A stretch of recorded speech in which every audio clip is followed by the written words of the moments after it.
नमस्ते, नमस्ते। आज फाइनली हम लाइव पे आ गए। Finally we were able to figure out how to come on live. Okay. हुँ। सभी को नमस्ते और आज हम बड़ा डिटेल में बात करेंगे प्रोक्रेस्टिनेशंस की, ठीक है? कि प्रोक्रेस्टिनेशन और हम चीज़ों को क्यों टालते हैं, ठीक है? सभी को धन्यवाद। Thank you everyone. तो शुरू करते हैं कि हम कोई काम क्यों नहीं करते हैं, ठीक है? सबसे पहले आते हैं सरफेस लेवल की अंडरस्टैंडिंग पे। सरफेस लेवल की अंडरस्टैंडिंग क्या बोलती है कि हम किसी चीज़ को इसलिए टालते हैं क्योंकि वो चीज़ हमें बोर लगती है या फिर हमें वो कॉम्प्लिकेटेड लगती है, ठीक है? ये चीज़ कुछ हद तक सही है। कुछ हद तक ये बात सही है कि हम उन चीज़ों को टालते हैं जो हमें कॉम्प्लिकेटेड लगती है या फिर हमें बोरियत होती है या फिर दोनों ही।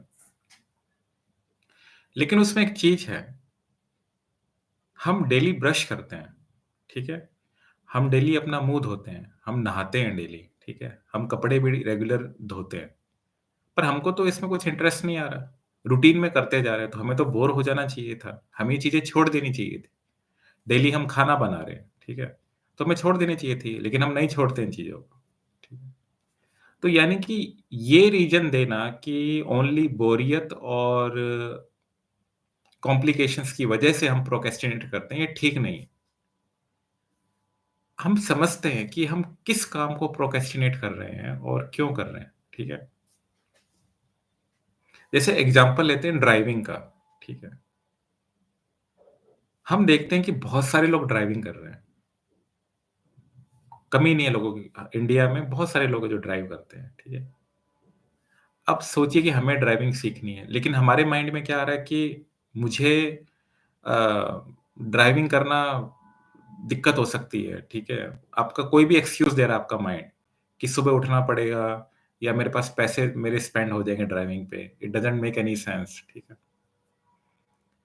लेकिन अगर आप ध्यान से देखोगे तो most probably there is a fear involved in that, ठीक है?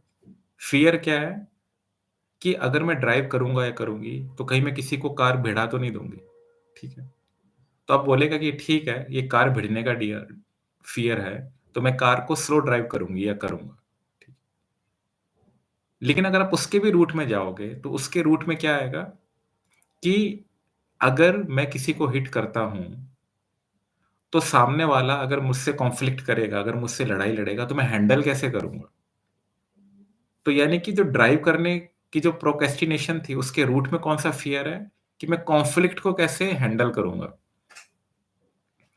अगर मैं उसके भी रूट में जाऊँगा, तो मुझे पता चलेगा कि मेरे अंदर कॉन्फ्लिक्ट अवॉइडेंस का पैटर्न है, जिसका ड्राइविंग से कोई लेना-देना नहीं है। वो बहुत पहले से ही है। मोस्ट प्रोबेबली बचपन से ही मेरे अंदर एक पैटर्न है कॉन्फ्लिक्ट अवॉइडेंस का, जिसकी वजह से मैं ड्राइव भी नहीं कर पा रहा हूँ और ऐसी कई सारी चीज़ें हैं जो मैं करना चाहता हूँ, मैं नहीं कर पा रहा हूँ। तो सरफेस लेवल पे आपको क्या लग रहा था कि बोरियत है, कॉम्प्लिकेशंस है, लेकिन एक्चुअल रीज़न क्या है? कोई ना कोई आपके अंदर एक ऐसा पैटर्न है, जिसकी वजह से वो आप पर्टिकुलर काम नहीं कर जैसे जैसे कॉन्फ्लिक्ट अवॉइडेंस की बात करते हैं, तो ऐसे जितने भी काम हैं जिसके अंदर आपको पता है कि मेरा कोई कॉन्फ्लिक्ट ज़्यादा होना नहीं है, ठीक है? मेबी टेबल वर्क है, लैपटॉप का कोई काम है, ठीक है? जिसमें आपको ज़्यादा सामने वाले से डील नहीं करना है। तो आप उसको चाहे कितना ही कॉम्प्लिकेट हो, आप उसको कर रहे हो, उसको कर पा रहे हो, क्योंकि वहाँ पे आपका पैटर्न इन्वॉल्व नहीं है। लेकिन ऐसा कोई भी काम चाहे कितना ही छोटे से छोटा काम हो, जहाँ पे इस चीज़ की प्रोबेबिलिटी है कि आप किसी से कॉन्फ्लिक्ट में आ जाओगे, तो वहाँ पे वो काम आपको मुश्किल होना शुरू हो जाएगा। ऐसा नहीं है कि वो काम मुश्किल है, एक्चुअली में आपका जो पैटर्न है, जो आपने अभी तक रिज़ॉल्व नहीं किया है, उस पैटर्न की वजह से वो काम आप प्रोक्रेस्टिनेट कर रहे हो। छोटी-छोटी चीज़ें होती हैं, जैसे बाहर घूमना, सोलो ट्रैवल कि सोलो ट्रैवल कोई इतना मुश्किल काम नहीं है। लेकिन अगर आपको सोलो ट्रैवल में प्रोक्रेस्टिनेट कर रहे हो, जैसे आपको पता है कि मुझे कहीं अकेले जाना है, लेकिन फॉर सम रीज़न आप उसको अवॉइड कर रहे हो। अब यहाँ पे आपको क्या नोट करना है कि जो आपका कॉन्शियस माइंड है ना, वो आपको ना एक्सक्यूज़ देगा कि नहीं रात ज़्यादा हो गई है, कल चला जाता हूँ। मेरे कपड़े ढंग के नहीं हैं, क्या मैं ढंग का तो नहीं दिख रहा? या फिर अभी इतना ज़रूरी नहीं है, शायद मैं फ़ोन पे बोल देता हूँ। लेकिन सोचो कि यही चीज़ आपकी बार-बार हो रही है कि आप बाहर जा ही नहीं पा रहे हो। तो इसका मतलब कोई ना कोई पैटर्न इन्वॉल्व्ड है, जिसकी वजह से आप सोलो ट्रैवल तक नहीं कर पा रहे हो या किसी जगह पे आपको अकेला जाना है, तो वो भी आप टाल रहे हो। तो पैटर्न क्या है? पैटर्न वही निकलेगा। फॉर एग्ज़ाम्पल हो सकता है कि आपकी कोई पहले की मेमोरी हो कि आप कहीं अकेले जा रहे थे और कुछ कॉन्फ्लिक्ट हुआ और आपके साथ कुछ बुरी चीज़ हो गई। मेबी हाथापाई होगी या आपकी किसी से लड़ाई होगी या आपको किसी ने कुछ बोल दिया। तो वो जो फीलिंग है ना फीलिंग, वो बहुत पहले की वो अटकी हुई है आपके सबकॉन्शियस माइंड में और उस फीलिंग की वजह से वो इम्पल्स आते हैं कि वो चीज़ वापस से हो सकती है। तो आपका माइंड क्या करता है एज़ अ डिफेंसिव मैकेनिज़्म, वो ऐसा कोई भी काम जो उस फीलिंग को, उस ट्रॉमा को वापस से ट्रिगर कर सके, उसको करने से आपको रोकता है। इसका मतलब क्या हुआ? इसका मतलब ये हुआ कि प्रोक्रेस्टिनेशन भी it is a defensive mechanism of your mind. कितने मज़ेदार बात है ना, कितने मज़े की बात है कि प्रोक्रेस्टिनेट करके एक्चुअली आपका माइंड समझता है कि वो आपको प्रोटेक्ट कर रहा है और क्योंकि आपका माइंड इसको प्रोटेक्टिव मैकेनिज़्म की तरह ट्रीट कर रहा है, इसीलिए इससे बाहर निकल पाना बहुत मुश्किल है। इसलिए मुश्किल ही वहाँ से आ रही है क्योंकि आपका माइंड इसको प्रॉब्लम नहीं समझ रहा है। वो समझता है कि it is a defensive mechanism, it is needed for your survival. तो हमें क्या करना पड़ेगा? सबसे पहले हमें क्या करना पड़ेगा कि प्रोक्रेस्टिनेशन का जो रूट है ना, जो फीलिंग्स है, जो आपके सबकॉन्शियस माइंड में अटक गई है, ठीक है? वो जो पुरानी फीलिंग है ट्रॉमा की, जब तक उस फीलिंग्स को आप फ़ील करके अपने आप से नहीं रिलीज़ करोगे, तब तक वो काम उस काम को रोकने से करने से आपका माइंड आपको रोकता रहेगा। तो सबसे पहली अप्रोच क्या हुई कि जिन मेमोरीज़ की वजह से, जिन फीलिंग्स की वजह से, जिस ट्रॉमा की वजह से आप किसी काम को प्रोक्रेस्टिनेट कर रहे हो, उसको ट्रेस करना और उसको ट्रेस करके उसको इफेक्टिवली अपने सिस्टम से रिलीज़ करना। तब आप तब आपके साथ क्या होगा कि लेट्स से आप ड्राइव करना चाहते हो, ठीक है? या आप घर से बाहर जाना चाहते हो, तो आप देखोगे कि मेरे को अंदर से वो फीलिंग नहीं आ रही है, जो मेरे को बोल रही थी कि तेरे साथ ये हो जाएगा, वो हो जाएगा। For some reason I am not feeling that impulse. वो जो फ़ियर है मेरे को नहीं आ रहा है। तो आपके लिए बड़ा आसान हो जाएगा घर से बाहर निकलना। तो हमें सबसे पहले एक चीज़ समझनी पड़ेगी कि हमें चीज़ों की सत्यता, उसकी जो सच्चाई है, उसका जो ट्रुथ है वो जानना पड़ेगा। तो प्रोक्रेस्टिनेशन क्या है कि प्रोक्रेस्टिनेशन भी आपके माइंड का एक प्रोटेक्टिव मैकेनिज़्म है। For some reason it thinks it is trying to save you from harm. तो आपकी जितनी भी चीज़ें हैं ना, जो आपको किसी काम को करने से रोकती है, ठीक है? उनका रूट क्या है? उनका रूट कोई ना कोई फ़ियर ही निकलेगा। आप जितना ज़्यादा फ़ियर में जियोगे, आप जितना ज़्यादा फ़ियर वाले माइंडसेट में जियोगे, उतना ही ज़्यादा आप प्रोक्रेस्टिनेट करोगे, ठीक है? इसका मतलब क्या हुआ कि procrastination as a impulse if you want to break it, what you need to do first and foremost, you need to come out of your fearful mindset. You have to employ strategies, you have to employ techniques that will help you to harness a mindset that is not operating out of fear. ठीक है? ये है इसका solution. हम क्या करते हैं ना कि हम प्रोक्रेस्टिनेशन को कैसे डील करते हैं? अफ़र्मेशन के थ्रू और भी कई सारी टेक्निक्स होती हैं। ठीक है? और वो कुछ टाइम के लिए काम भी करती है। ऐसा नहीं कि ये टेक्निक्स काम नहीं करती, ये बिल्कुल काम करती है कुछ टाइम्स के लिए। लेकिन ये टेक्निक्स आपके लिए तब इफ़ेक्टिव होगी जब आप जो रूट है, जो प्रोक्रेस्टिनेशन का जो रूट है, जो फ़ियर है, जब तक आप उसको डील नहीं करोगे, तब तक ये टेक्निक्स आपको परमानेंट रिज़ल्ट नहीं देगी। और अगर आप इस रूट को डील कर रहे हो, अपने फ़ियर पे काम कर रहे हो ना, तब फिर ये अफ़र्मेशंस, विज़ुअलाइज़ेशन ये सारी चीज़ें आपके लिए काम करेगी। तो ये चीज़ आपको समझनी है कि जो आपको एक छोटा-सा पैटर्न दिखाई दे रहा है, प्रोक्रेस्टिनेशन वाला, वो ऊपर से छोटा दिखाई दे रहा है, लेकिन जो उसका रूट है, वो बहुत बड़ा है। जैसे कि ये पिक्चर,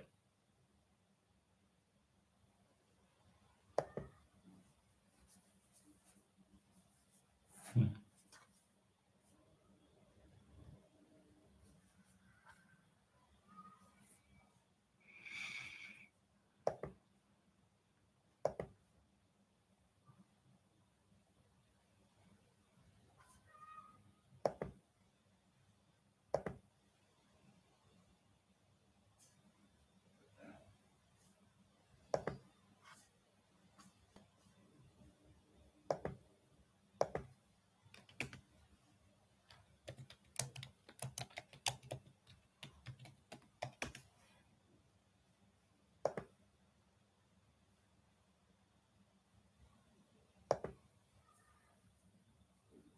तो बिल्कुल ये जो आपको पिक्चर दिख रही है सबको, 1 सेकंड मल्टीपल स्क्रीन शेयर हो रही है, 1 सेकंड।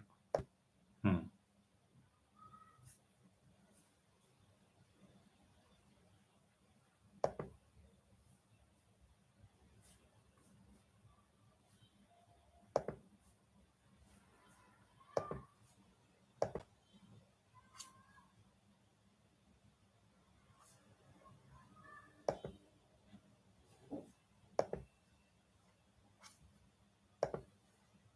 हुँ। जो ये पिक्चर है, इसमें जो आइसबर्ग है, ठीक है? जो ग्लेशियर है उसका छोटा-सा ही पार्ट आपको विज़िबल है। उसी तरह से क्या होता है कि जो प्रोक्रेस्टिनेशन है, वो एक सिम्पटम है, एक बहुत बड़ी प्रॉब्लम का। जो प्रोक्रेस्टिनेशन है वो इटसेल्फ एक प्रॉब्लम नहीं है, वो सिर्फ़ एक सिम्पटम है और उससे बहुत कुछ चीज़ें जुड़ी हुई है, जिसकी वजह से आप प्रोक्रेस्टिनेट कर रहे हो।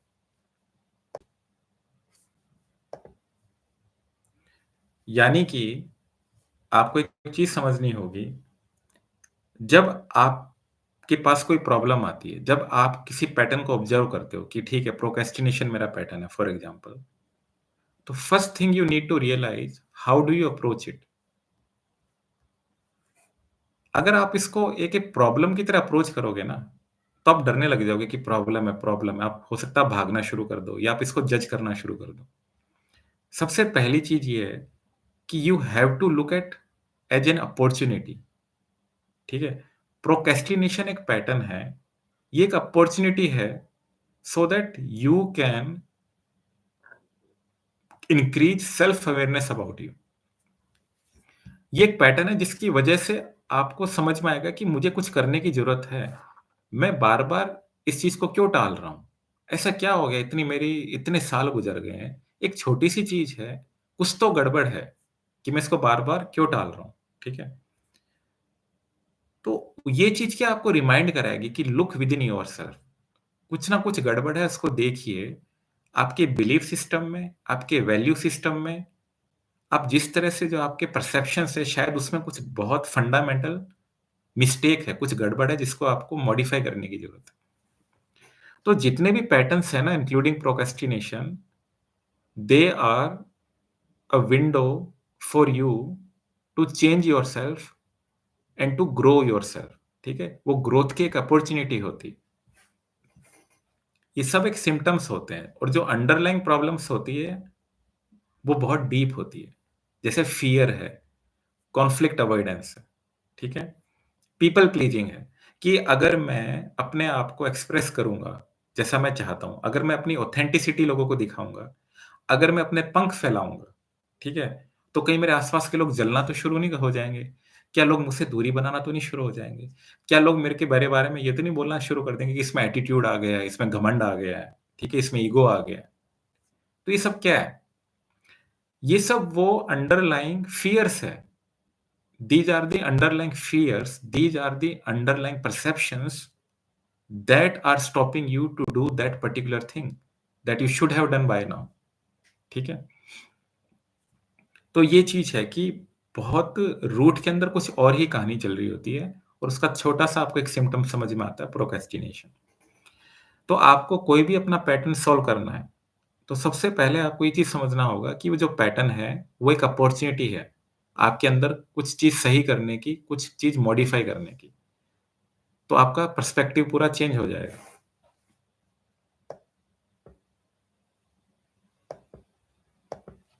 नमस्ते सोल जी। मुझे समझ नहीं आ रहा कि ये सोल है, आपका एक्चुअल नाम क्या है? बट नमस्ते। नमस्ते वीना जी, वनीता जी, चंद्रकांत जी, समीर जी, अरुणा जी, उर्वशी जी, सभी को नमस्ते। अब हम समझते हैं कि ठीक है, ये तो हुई। नमस्ते रेखा जी। ये तो हुई बात कि प्रोक्रेस्टिनेशन होता क्या है, ठीक है? और उसको अप्रोच कैसे करना है, उसको सॉल्व कैसे करना है। अब हम प्रैक्टिकल वर्ल्ड में आते हैं, एक-एक करके मैं नमस्ते डिम्पल जी, एक-एक करके छोटे-छोटे एग्ज़ाम्पल देता हूँ, ताकि आप अपनी लाइफ़ में उसको इस्तेमाल कर सको। तो मैं अपने एक्सपीरियंस से शेयर करना चाहता हूँ। सबसे पहले मैं एक एग्ज़ाम्पल लेता हूँ। Good evening Raman, so I think oh good morning Raman, it's morning there. Hi. सबसे पहले मैं एक चीज़ आपके साथ शेयर करना चाहता हूँ। एग्ज़ाम्पल लेते हैं fear of changing your profession, fear of changing your profession, ठीक है? अब जैसे मान लीजिए कि आपके पास काफ़ी पैसा आ गया, ठीक है? आपके पास सेविंग्स अच्छी है और आप रिसोर्सफुल भी हो और आपको ये भी पता है कि जो मैं मेरा काम कर रहा हूँ, मैं पैरेलली कुछ टाइम बचा के अपना दूसरा भी बिल्डअप कर सकता हूँ और जब मैं उस मुकाम पे आ जाऊँ कि जब मेरा दूसरा काम काफ़ी अच्छा चल गया, तो मैं स्विच कर दूँगा। लेकिन फॉर सम रीज़न आपको 1 साल हुआ, 2 साल हुआ, 3 साल हुआ और आप रिसोर्सफुल हो, आपको पता है कि आपको वो चीज़ आती है। You want to express your creativity, ठीक है? आपका जो टैलेंट है, आप कुछ खुद का भी करना चाहते हो।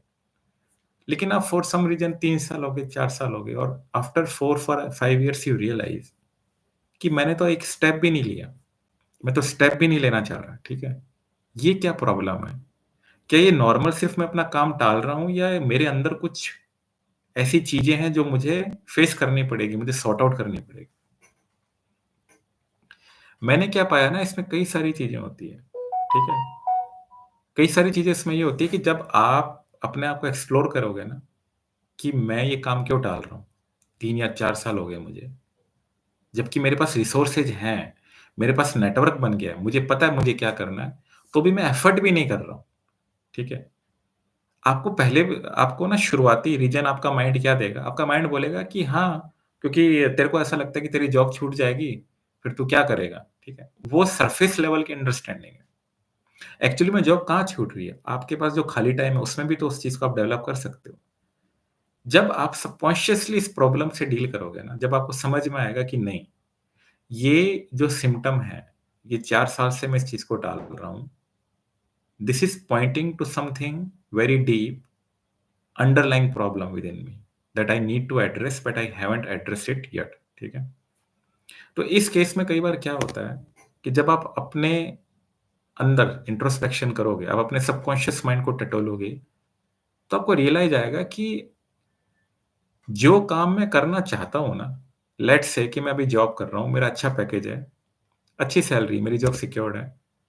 लेकिन लेट्स से मैं चाहता हूँ कि मैं एक व्लॉगर बनूँ, यानी वीडियो व्लॉगर कि मैं घूम-घूम के जगह-जगह पे घूम रहा हूँ, मैं अफ़गानिस्तान जा रहा हूँ, ऑस्ट्रिया जा रहा हूँ, ताइवान जा रहा हूँ, इंटरेस्टिंग जगह और अच्छी-अच्छी जगह पे जा रहा हूँ और व्लॉग बना रहा हूँ अपने। लोगों को बता रहा हूँ कि देखो कैसे क्या होता है वगैरह, ठीक है। अब क्या होगा ना, जब आप अपने सबकॉन्शियस माइंड को टटोलोगे तो आपको पता चलेगा कि ये मेन रीज़न नहीं है कि मेरी जॉब छूट जाएगी इसलिए मैं इसको टाल रहा हूँ। मेन रीज़न शायद ये है कि मुझे डर है सोलो ट्रैवल का, ठीक है? फिर आप उसको और टटोलोगे तो आपको हो सकता है कोई मेमोरी निकल के आएगी कि जब मैं 6 या 7 साल का था, तो मैं एक साइकिल से कहीं पे जा रहा था और मेरी लड़ाई हो गई और मुझे थप्पड़ पड़ गए, ठीक है? तो मेरे अंदर डर बैठ गया है, अकेले कहीं पे जाने का, ठीक है? फिर आपको और अगर अपने आप को टटोलोगे तो आपको शायद समझ में आएगा कि मुझे अकेले ट्रैवल करने का भी डर है, मुझे कॉन्फ्लिक्ट अवॉइडेंस का भी डर है कि कल को मैं कहीं अकेला घूम रहा हूँ, तो कैसे चीज़ों को हैंडल करूँगा, ठीक है? और फिर आपको एक और चीज़ समझ में आएगी कि शायद बचपन से ही मुझे ऐसा रखा गया है कि मेरे माँ-बाप मुझे घर से बाहर निकलने नहीं देते थे अकेले, किसी न किसी को साथ भेजते थे। तो मेरा माइंड यूज़्ड टू हो रखा है। तब आपको समझ में आएगा कि this was not about your job, आपके अंदर ही कुछ ऐसे पैटर्न्स बहुत पुराने हैं, जो आपको वो व्लॉग वाला काम करने से रोक रहे थे, जो आपको ट्रैवल करने से रोक रहे थे। ड्राइविंग का भी लगभग सेम ही है। ठीक है? आपका कॉन्शियस माइंड आपको एक्सक्यूज़ क्या देगा? वो देगा कि हाँ, ज़रूरत क्या है? तेरे पास पैसा है, कैब है, बाइक है, तुम्हें कहीं पे भी जाना तुम कैब करके जा सकते हो, ट्रांसपोर्टेशन करके जा सकते हो, ठीक है? इस तरह का माइंड एक्सक्यूज़ देता है। लेकिन जब आप सबकॉन्शियसली अपने आप को टटोलोगे तो आपको पता चलेगा कि नहीं, बात कुछ और ही है। एक्चुअली में मुझे डर है, कॉन्फ्लिक्ट अवॉइडेंस मेरे अंदर है कि कल को अगर मेरी गाड़ी से कुछ हो जाता है, तो मैं उसको हैंडल कैसे करूँगी या करूँगा, ठीक है? और फिर अगर आप उस पे और काम करोगे तो आपको कोई हो सकता है कोई सीन याद आ जाए, कि जब मैं 8 साल की थी या 9 साल का था, तो मैं बस से जा रहा था और मैंने देखा था एक गाड़ी का एक्सीडेंट हो रखा था, उसमें खूब सारे लोग मर गए थे। या फिर आपको कोई ऐसा सीन याद आ जाए कि आप किसी के साथ कार में बैठे हुए थे और लड़ाई हो गई थी और हाथापाई हो गई थी। इस तरह की हो सकता है आपके अंदर मेमोरीज़ हो। तो उन मेमोरीज़ की वजह से ना बात क्या है कि ये जो मेमोरीज़ है, ये नॉर्मल मेमोरीज़ नहीं है। आपको समझना पड़ेगा कि ये मेमोरी आपके उस टाइम की है, जब आपका कॉन्शियस माइंड उतना डेवलप नहीं था।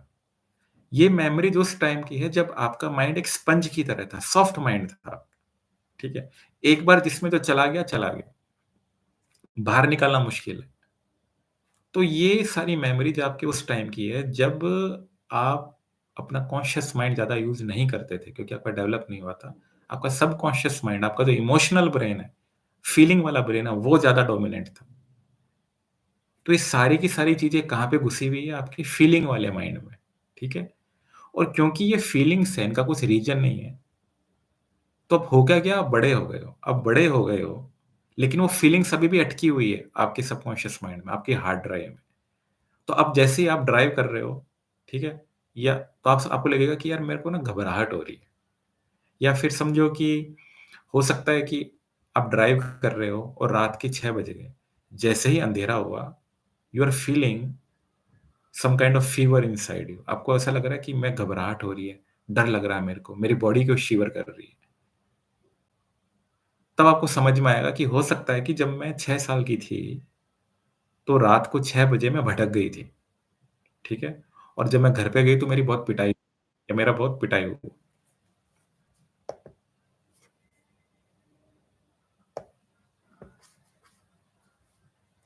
और वो मेरी मेमोरी अटकी हुई है कि उस टाइम 6 बज रहे थे जब मेरी पिटाई हुई थी। तो जैसे ही अंधेरा हो रहा है, तो मेरी बॉडी रिएक्ट कर रही है। मेरी बॉडी को डर लग रहा है।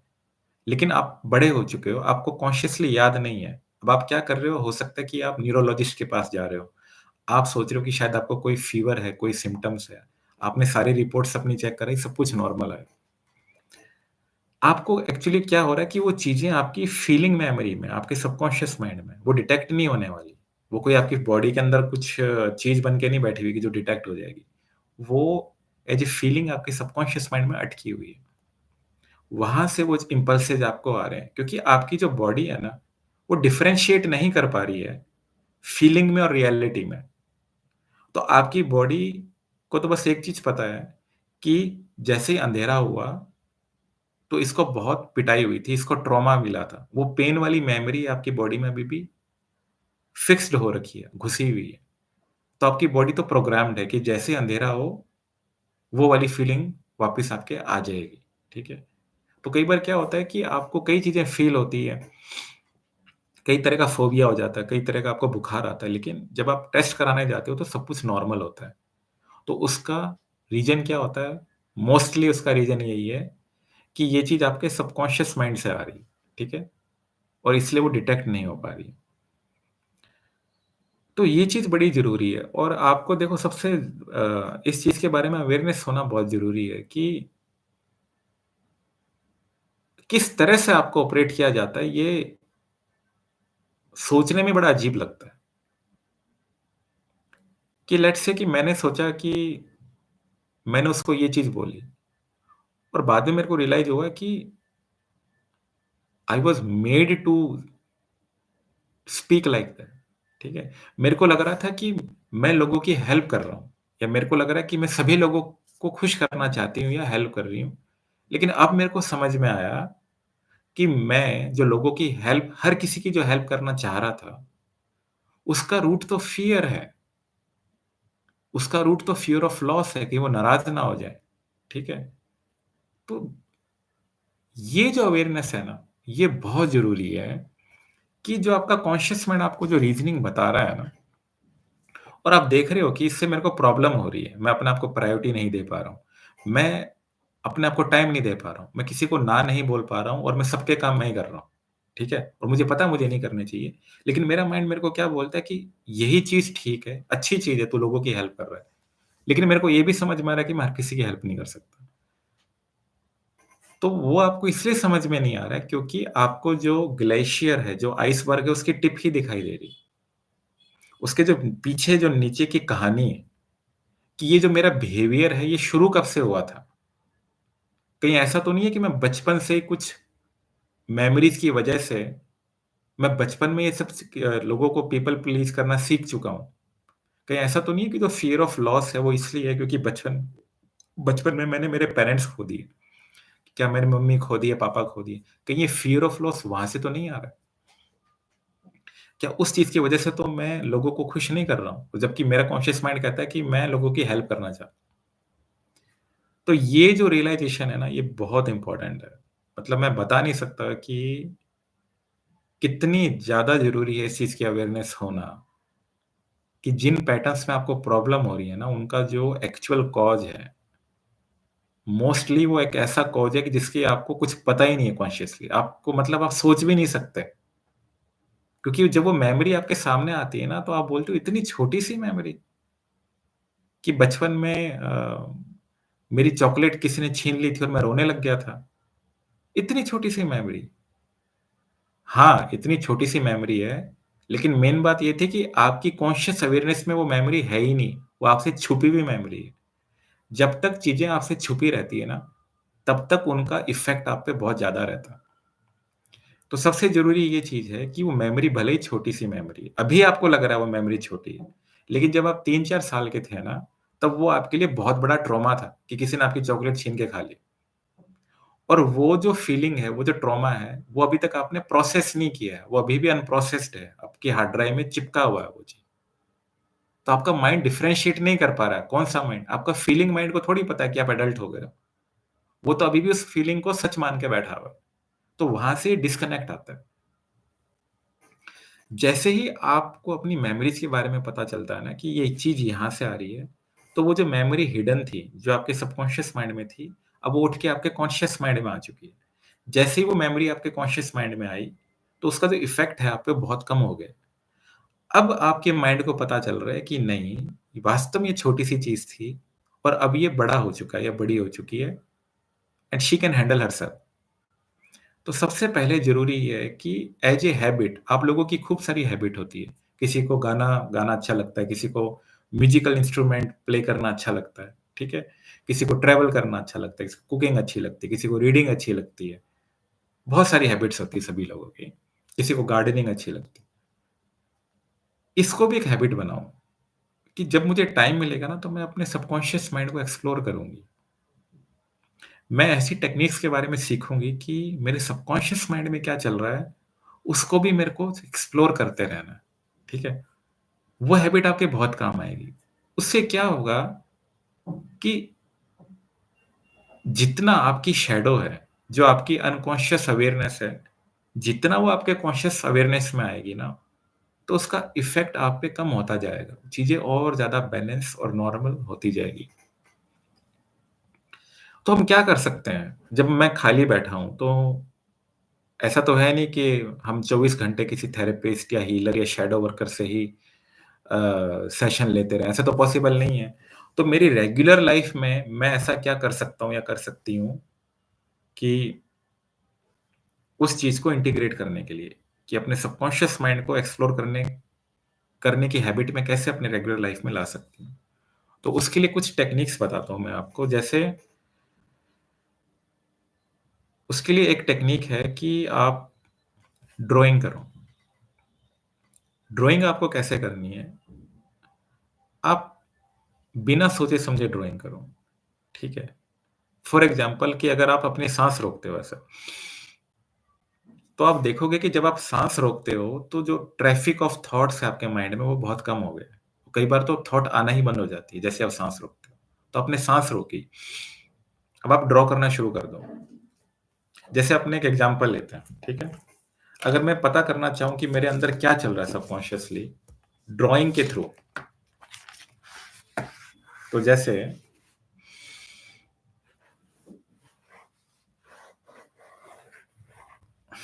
साँस छोड़ी, अब आपको ड्रॉ नहीं करना है। फिर साँस आपने ली,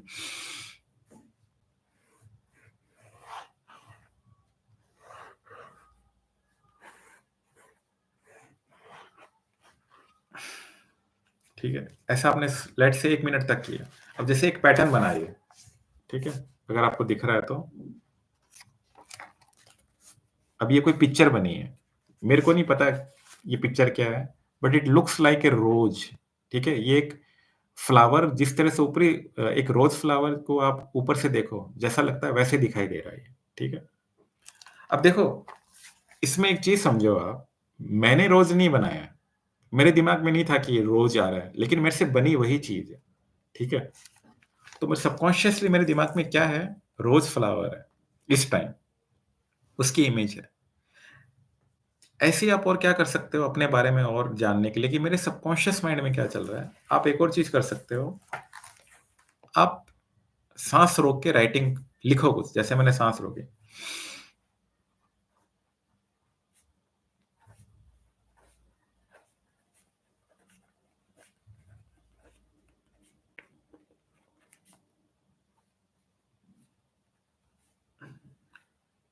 ठीक है? अब जैसे मैंने जो सेंटेंस लिखा है, वो मैंने लिखा है ये सब जो है ठीक है, भई खुद को भी टाइम देना, ठीक है? ये मैंने सोच के नहीं लिखा।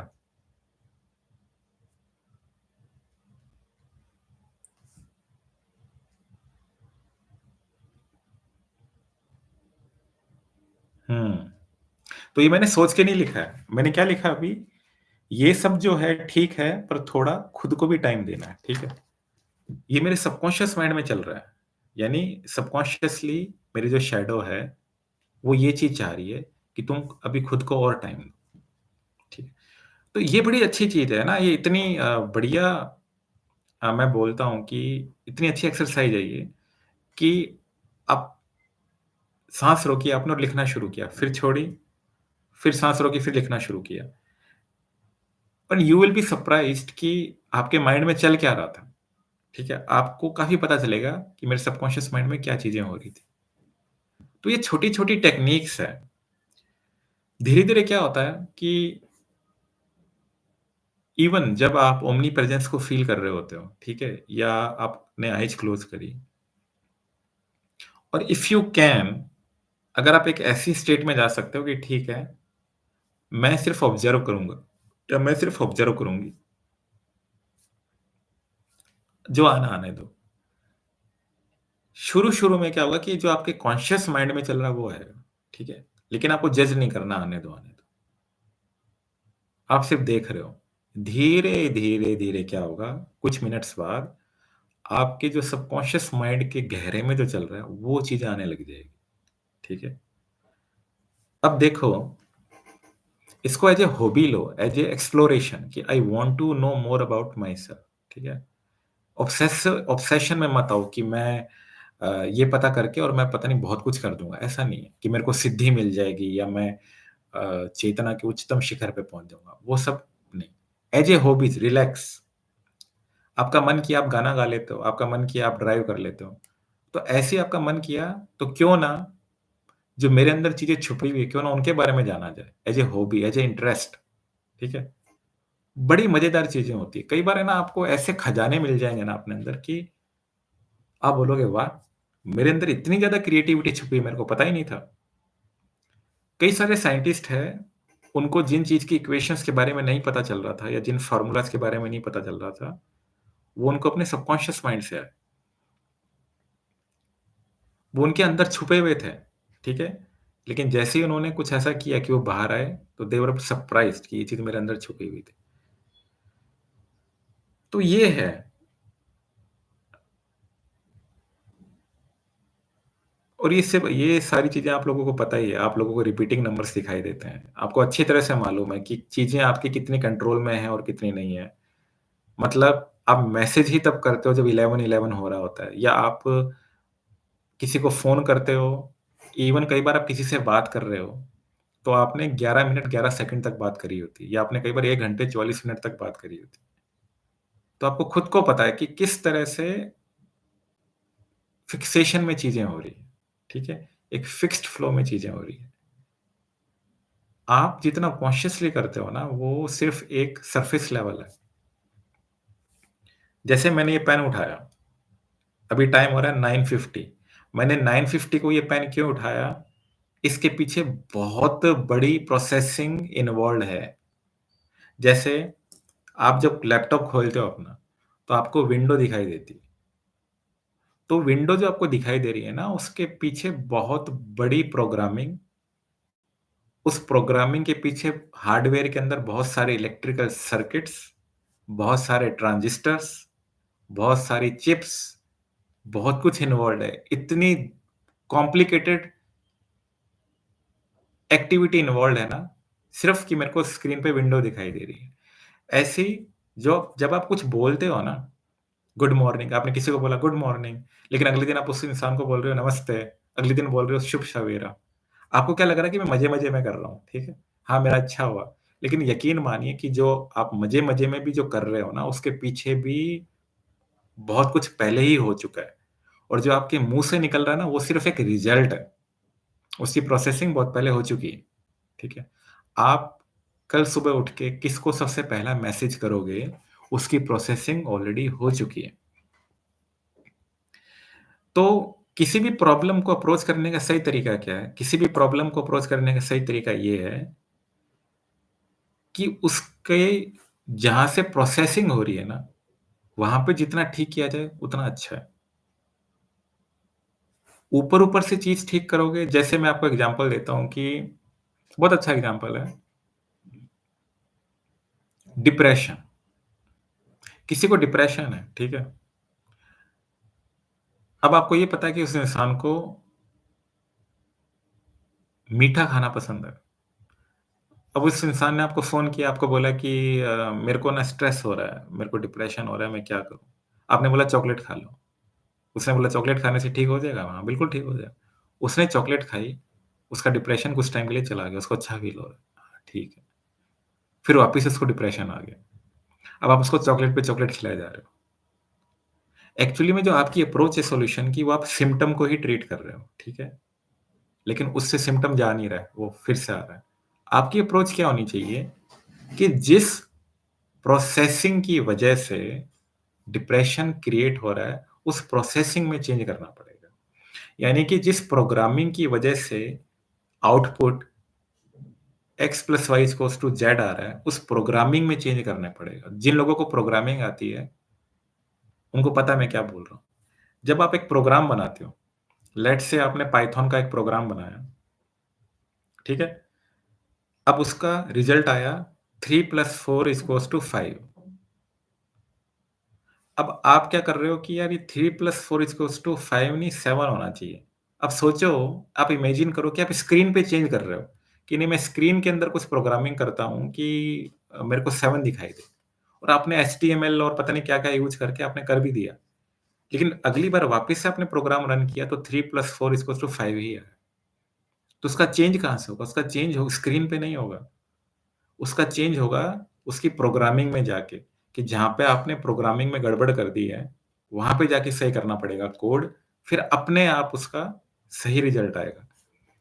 ऐसे ही आप जिन चीज़ों में प्रोक्रेस्टिनेट करते हैं, अफ़र्मेशन, विज़ुअलाइज़ेशन, उससे पहले उस प्रोग्रामिंग को चेक कीजिए, जिस प्रोग्रामिंग की वजह से आप में उस चीज़ को लेके प्रोक्रेस्टिनेशन आ रही है।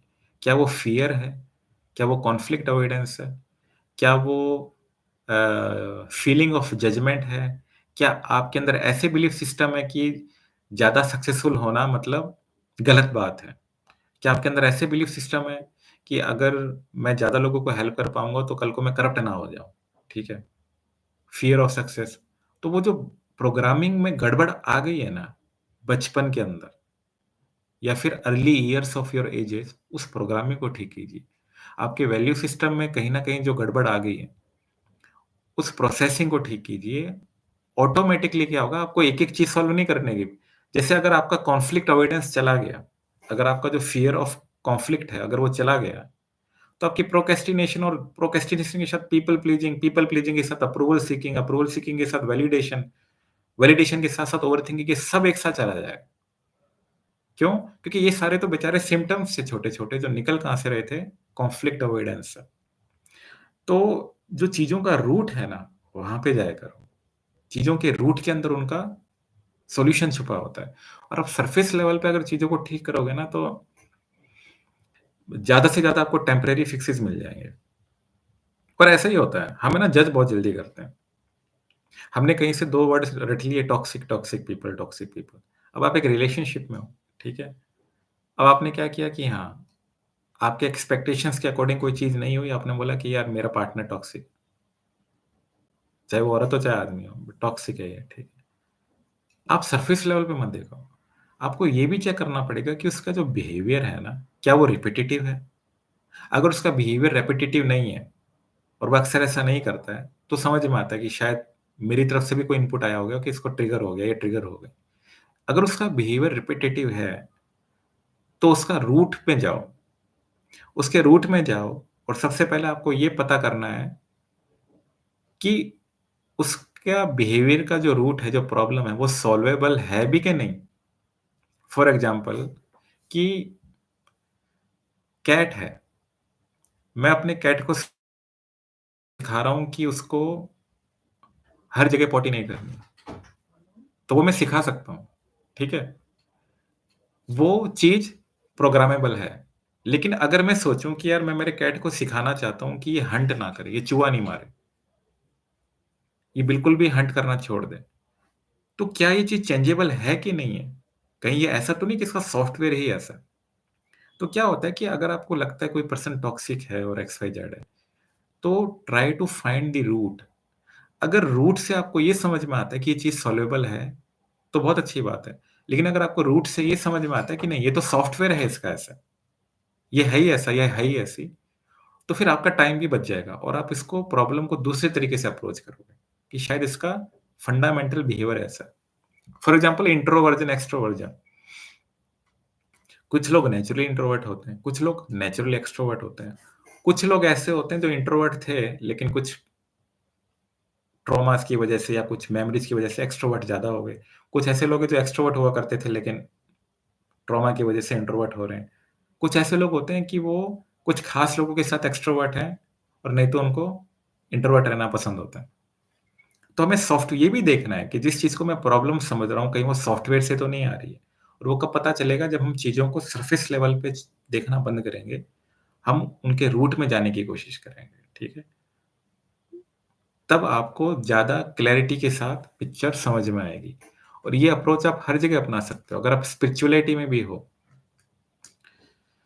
तो स्पिरिचुअलिटी में भी अगर आपको अपनी स्पिरिचुअल प्रोग्रेस करनी है, तो जो चीज़ जितनी ज़्यादा फंडामेंटल है, वहाँ तक जाओ। जैसे ओमनी प्रेजेंस सबसे फंडामेंटल चीज़ है, ठीक है? उससे ज़्यादा फंडामेंटल कोई हो नहीं सकती।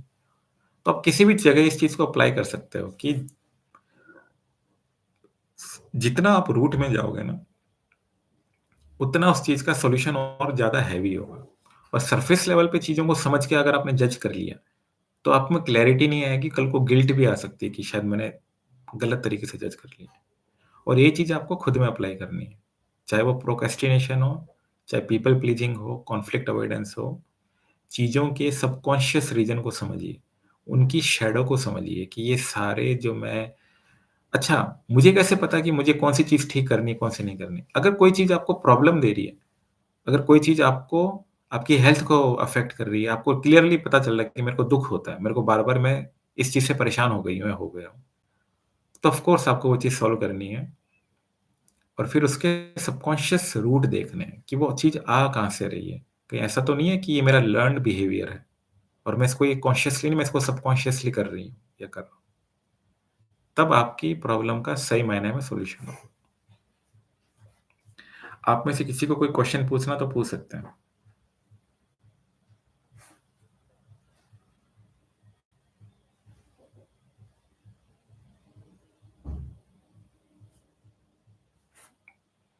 आज शायद हमारे पास टाइप करने की ही अवेलेबिलिटी है।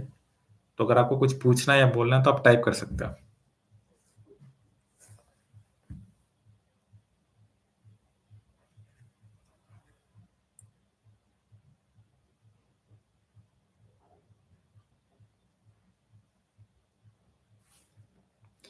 ठीक है, तो आज की स्ट्रीम अपने यहीं एंड करते हैं। ये हमारी फर्स्ट स्ट्रीम थी और कल या परसों हम अपनी सेकंड स्ट्रीम करेंगे। तो सभी को धन्यवाद, सभी को have a good night and bye-bye.